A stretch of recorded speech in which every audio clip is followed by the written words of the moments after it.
हमारे साथ हैं अलीगढ़ में समाजवादी पार्टी के प्रत्याशी ज़फ़र आलम साहब, जो देश भर में विख्यात हैं। लिंक लॉक है ये, उसके ऑनर हैं, मालिक भी हैं। सर, आप पहले भी विधायक रहे हैं, फिर इस बार मैदान में हैं आप। इस बार की लड़ाई कैसी है? तकिए के नीचे रखा है। मेरे तकिए के नीचे रखा है। जी हाँ, 12 से लेकर 17 तक मैं विधायक रहा और अखिलेश यादव जी की मेहरबानी रही, वो चीफ मिनिस्टर थे, हमारी सरकार थी। अलीगढ़ में हमने बहुत विकास कराया। ये सारी जो इलाका जहाँ आप बैठे हैं, ये सब गंदा नाला बना हुआ था और यहाँ पर जल भराव की बहुत समस्या थी। हर बरसात में 1-2 बच्चे डूब के मर जाना आम बात थी। तो यहाँ पर हमने जो जनाजे निकलते थे, वो घर वालों को ये परेशानी होती थी कि गली में से कैसे निकलेगा, इसका गंदा नाला बना हुआ है। तो इसको नरक हो रहा था, इसको रहने के काबिल बनाया और मैंने बड़ा संतुलित विकास करने की कोशिश की। मुझे किस्तों में अखिलेश जी ने 100 करोड़ के करीब दिया और मैंने उसके जो प्रस्ताव थे वो यहाँ के पेपर अमर उजाला, दैनिक जागरण और हिंदुस्तान को उसकी कॉपी दी कि इसमें देख लीजिए कि ये मुस्लिम और हिंदू इलाकों में संतुलित काम हुआ है या नहीं हुआ है। तो ये मेरा वो है और कुछ काम मेरे रह गए थे। इलेक्शन लड़ रहा हूँ, हमारी सरकार बनने वाली है, वो भी पूरे करूँगा जी।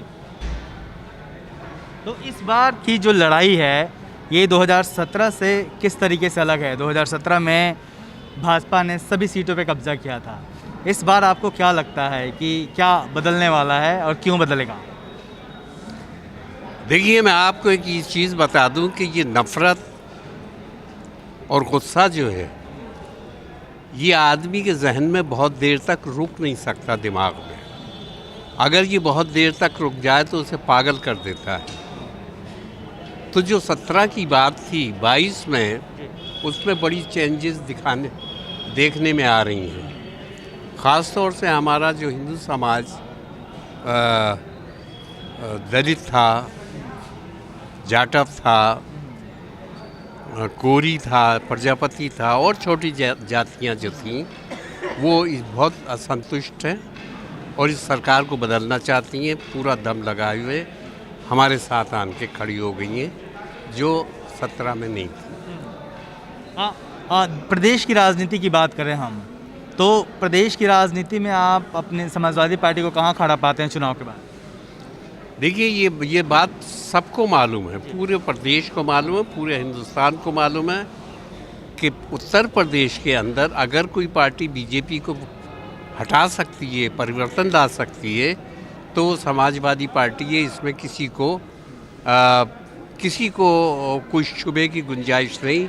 और आप देख रहे हैं जोगी जितने कटाक्ष किए जा रहे हैं, सब अखिलेश यादव पे किए जा रहे हैं। वो खुद इंडिकेट करता है इस बात को कि हम जो हैं, हम इनको हटाएंगे।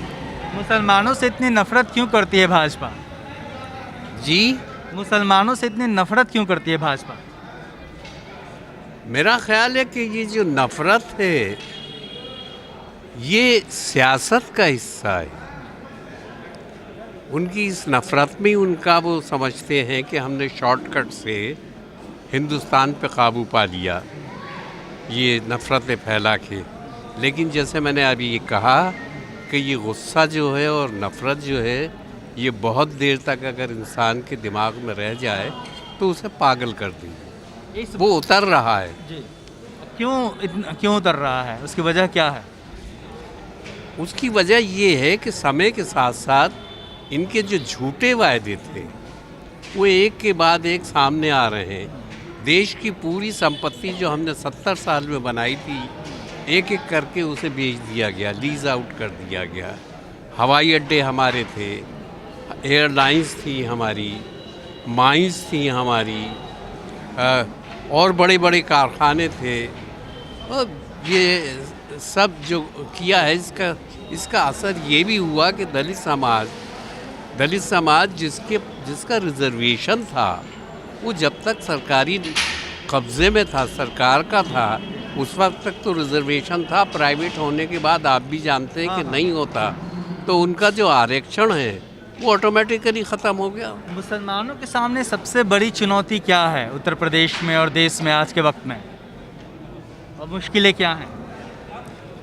देखिए, जो परेशानी है वो सबसे बड़ी ये है कि ये हमारा जो देश है, इसमें बाबा साहब ने जो कॉन्स्टिट्यूशन बनाया है, उसके प्रीएम्बल में ही लिखा है India is a socialist and secular country. अभी इनकी जो आप कोई भी नीति मज़हब के आधार पर नहीं बना सकते, लेकिन आपने देखा कि एनआरसी और सीए वगैरह जो हैं, ये सब क्या हमारा कानून उसकी परमिशन करता है। हालांकि लोग गए हैं, सुप्रीम कोर्ट गए हैं, जब फैसला आएगा, लेकिन on the face of it तो ये संविधान को बचाना बहुत ज़रूरी है। ये संविधान को बदलना चाहते हैं और वो सारी सुविधाएं जो आरक्षण के रूप में दी गई थी वो विड्रॉ करना चाहते हैं, वो हटाना चाहते हैं। और जो मानसिकता है वो 5000 साल वाली, वही क्लास में बांटना चाहते हैं। सर, मेरा आखिरी सवाल है, सपा के फेवर में इस बार क्या है और बीजेपी के अगेंस्ट में क्या है, और इस पूरे चुनाव में बसपा कहाँ खड़ी है? देखिए, सपा के फेवर में तो ये है कि जो हमने काम किए, हमारे ज़माने में विकास हुआ, चाहे वो मेट्रो बनी हो, चाहे वो दिल्ली लखनऊ आगरा हाईवे बना हो, और जो पूरे प्रदेश के अंदर जो शहर विकास मंत्रालय ने काम किया है वो ये नहीं कर पाए, ये उसमें नाकाम है। इन्होंने झूठे वादे किए थे कि 20 लाख नौकरियां देंगे, ये नहीं दे पाए। इन्होंने झूठे वादे किए थे कि किसान की आय दुगनी हो जाएगी, ये नहीं कर पाए। तो इनका झूठ की एक लंबी लिस्ट है जो आहिस्ता आहिस्ता लोगों को पता लग रहा है कि ये क्या हो रहा है, उसकी वजह है। और सपा के फेवर में क्या है? अभी आपको बताया मैंने, सपा के फेवर में ये है कि जो उनके ज़माने में 12 से लेके 17 तक के जो अचीवमेंट है, मैंने आपके साथ बताए थे, यही है।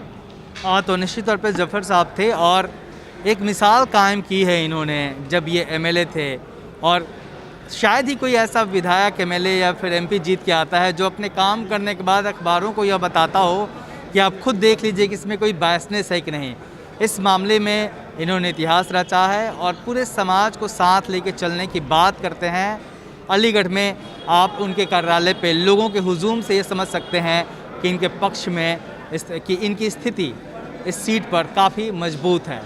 10 तारीख को नतीजे बताएंगे कि जफ़र साहब चुन के लखनऊ जाते हैं, यहाँ के लोग भेजते हैं कि नहीं।